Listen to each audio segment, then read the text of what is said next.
seorang ikhwan kemarin, Rabu kemarin kan kita bahas masalah ini nih.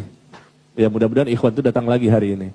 Selesai kajian kita kemarin hari Rabu di sini, selesai saya ke belakang, ada seorang ikhwan yang mendatangi saya dan menceritakan pengalaman pribadinya.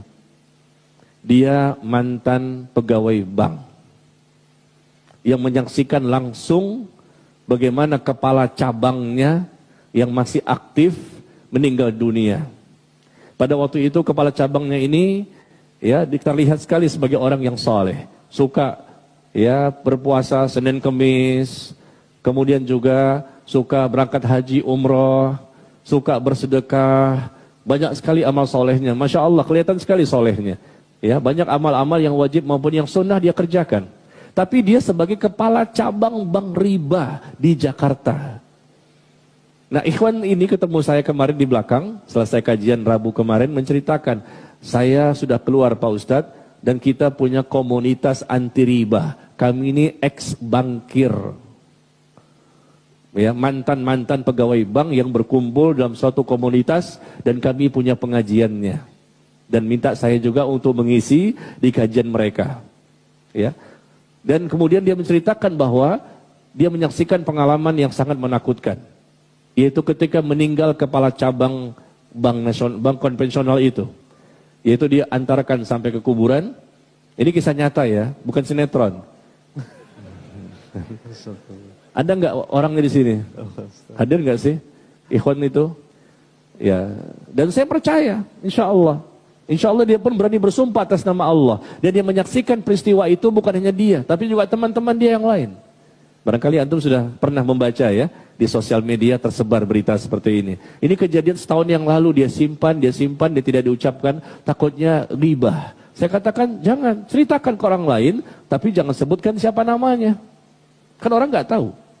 Kasih tahu aja, ini mantan kepala cabang bank konvensional di Jakarta, banknya nama apa? Nggak usah kasih tahu lah banknya. Nah, kemudian dia menceritakan kemarin di balik hijab ini kemarin Rabu yang lalu bahwa dia mengantarkan sampai ke kuburan. Nah, kemudian dikuburkan si mayit. Nggak ada apa-apa. Memang kadang-kadang diperlihatkan oleh Allah, kadang-kadang tidak diperlihatkan adanya siksa kubur itu. Ini salah satu yang diperhatikan, yang dilihatkan oleh Allah kepada para hambanya. Ternyata setelah dikuburkan, datanglah rombongan keluarga mayit yang lain. Ternyata mereka salah memasukkan ke liang lahat. Sekali lagi ya, bukan sinetron nih. Sinetron memang ada seperti ini juga, ngikut-ngikut itu. Ya. Salah memasukkan. Jadi seharusnya dia ini kepala cabang ini di tempat liang lahat yang lain. Tapi salah masuk, miskomunikasi antara mayit dengan mayit. Ya. Miskomunikasi antara mayit dengan mayit, maksudnya keluarga gitu loh, keluarga mayit. Maka dikuburkan, dipendam. Kata keluarga si mayit yang baru datang, oh nggak bisa, kami itu di sini, kami udah booking, mungkin di bawahnya ada AC-nya atau apa kita nggak tahu. Kami sudah booking di sini, maka kami nggak terima, silakan di sana. Oh nggak bisa, kami mintanya di sini, karena kami sudah bicara kok. Mungkin ada yang lupa dan lain-lain. Akhirnya terpaksa dibongkar kembali. Ingat, waktunya tidak lama. Setelah ditimbun, mereka mau pulang, datang rombongan kedua. Kata ikhwan ini yang menceritakan kemarin di belakang. Datang rombongan kedua, maka dibongkar lagi. Dibongkar lagi kuburan tersebut. Ini siapa ini? Kuburan siapa? Mantan ya kepala cabang bank konvensional di Jakarta. Digali lagi kuburannya dan ternyata ada sesuatu yang membuat mereka semuanya kaget.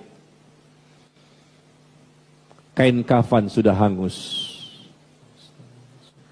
Jasadnya pun sudah hangus dan papan-papan itu yang menutup itu hangus semuanya. Dalam waktu yang sangat singkat. Dan ini nggak selalu ditunjukkan oleh Allah. Terkadang saja, terkadang ditunjukkan. Pada tempat tertentu, orang tertentu. Supaya manusia yakin bahwa ada siksa kubur. Itu ibunya si mayit yang menyaksikan proses seperti itu. Langsung pingsan. Ibunya pun ada juga di situ. Dan bapak ini yang menceritakan kemarin kepada saya juga menceritakan teman-temannya juga menyaksikan. Ketika dicoba digali kembali, mau dipindahkan mayit ke tempat yang lain karena salah liang lahat. Liang lahatnya keliru. Ternyata begitu kondisi seperti ini, mereka ketakutan. Karena udah hangus jasadnya, hangus kain kafannya, hangus papan-papan kayu yang menutup jasad si mayit tersebut. Na'udzubillah min dzalik. Kalau sudah melihat langsung seperti itu, apa kita baru yakin? Sebetulnya tanpa itu pun kita yakin ini dosa besar, dosa riba, bekerja di riba, makan harta riba.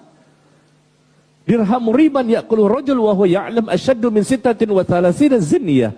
Bahkan Nabi mengatakan 1 dirham riba, berapa 1 dirham? 70.000 rupiah. 1 dirham itu sekitar 70.000 rupiah. Yang dimakan oleh seseorang itu harta riba, dirham riban. 1 dirham riba, 70.000 dimakan oleh seseorang harta riba itu, dan dia tahu ini harta riba, dia makan aja. Maka kata Nabi, lebih besar dosanya dibandingkan 36 kali perbuatan zina. 36 kali perbuatan zina. Sekali zina itu dosa besar.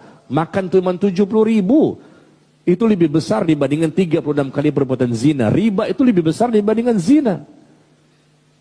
Tetapi lihat orang-orang yang bekerja di sana dengan dasinya, dengan jilbabnya, pakai AC-nya, antep ya. Ada kaligrafi Yasin, ayat kursi, segala macam.